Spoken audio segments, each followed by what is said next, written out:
பிப்ரவரி 13, 2026 அன்று சேலம் சீலநாயக்கன்பட்டியில் நடைபெற்ற தமிழக வெற்றிக் கழகத்தில் சில அசம்பாவிதங்கள் நடந்தேறியிருக்கின்றன. அது குறித்தான முக்கிய தகவல்களுடன் இன்றைய காணொளி வரவிருக்கின்றது. நிச்சயமாக நம்ம வலைவலிக்கு வருவது நீங்கள் புதியதென்றால் நம்ம சேனலை மறக்காமல் சப்ஸ்கிரைப் செய்து வைத்துக் கொள்ளுங்கள். பெல் பட்டனை அழுத்துங்கள். வாருங்கள் காணொளிக்குள் செல்லலாம். பிப்ரவரி 13, 2026 அன்று சேலம் சீலநாயக்கன்பட்டியில் நடைபெற்ற தமிழக வெற்றிக் கழக தவிக தலைவர் விஜய் தேர்தல் பிரச்சார கூட்டத்தில் சுராஜ் 37 வயதுடைய நபர் ஒருவர் உயிரிழந்து இருக்கின்றார். இந்த சம்பவம் குறித்து முக்கிய தகவல்கள். பாதிக்கப்பட்டவர் மகாராஷ்டிர மாநிலத்தைச் சேர்ந்த சுராஜ். கடந்த 20 ஆண்டுகளாக சேலம் செவ்வாய்ப்பேட்டை பகுதியில் வசித்து வந்தார். இவர் வெள்ளி கொலுசு தயாரிக்கும் தொழில் செய்து வருகின்றார். மரணத்திற்கான காரணம், கூட்டத்தில் காத்திருந்த போது கடும் வெயில் மற்றும் உடல்நலக்குறைவு காரணமாக அவர் திடீரென மயங்கி விழுந்தார் என்பது குறிப்பிடத்தக்கது. மருத்துவமனைக்கு கொண்டு செல்லும் வழியிலேயே அவர் உயிரிழந்தார். முதற்கட்ட விசாரணையில் இது மாரடைப்பு என்று கூறப்படுகின்றது. அவருக்கு ஏற்கனவே இதய நோய் பாதிப்பு இருந்ததும் கடந்த ஆண்டு இதய அறுவை சிகிச்சை செய்து கொண்டதும் என்பதும் இதில் முக்கிய பகுதியாக பேசப்படுகின்றது. சர்ச்சை அனுமதிக்கப்பட்ட 5000 பேரை விட அதிகமாக 7000 பேருக்கு மேல் கூட்டத்தில் மக்கள் அனுமதிக்கப்பட்டதாக காவல்துறை தரப்பு தெரிவித்துள்ளது. முறையான பாதுகாப்பு ஏற்பாடுகள் இல்லை என எதிர்க்கட்சிகள் விமர்சனமும் செய்திருக்கின்றன. இந்த தேர்தல் பிரச்சார கூட்டத்தில் விஜய் வருகைக்காக மக்கள் நீண்ட நேரம் காத்திருந்த போது இந்த துயர சம்பவம் நிகழ்ந்ததாக செய்திகள் வெளியாகி இருக்கின்றன.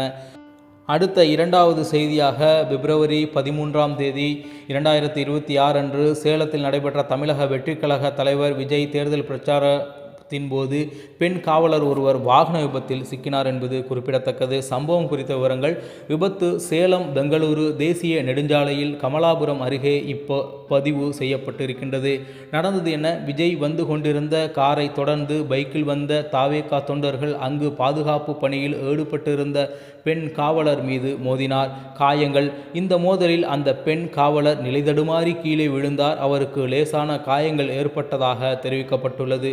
இதே கூட்டத்தில் மகாராஷ்டிராவைச் சேர்ந்த சுராஜ் என்பவர் உயிரிழந்திருப்பதும் குறிப்பிடத்தகுந்த ஒரு செய்தியாக இருக்கின்றது. மூன்றாவது சம்பவமாக பிப்ரவரி 13, 2026 அன்று சேலத்தில் நடைபெற்ற தமிழக வெற்றிக் கழக கூட்டத்தின் போது செய்தியாளர் மீது தாக்குதல் நடத்தப்பட்டதாக புகார்கள் எழுந்திருக்கின்றன. இச்சம்பவம் குறித்து முக்கிய தகவல்கள். சம்பவம் நடந்த இடம் கூட்டத்தில் உயிரிழந்த சுராஜ் என்பவரின் உடல் வைக்கப்பட்டிருந்தது. சேலத்தில் உள்ள ஒரு தனியார் மருத்துவமனைக்கு வெளியே இந்த மோதல் ஏற்பட்டது.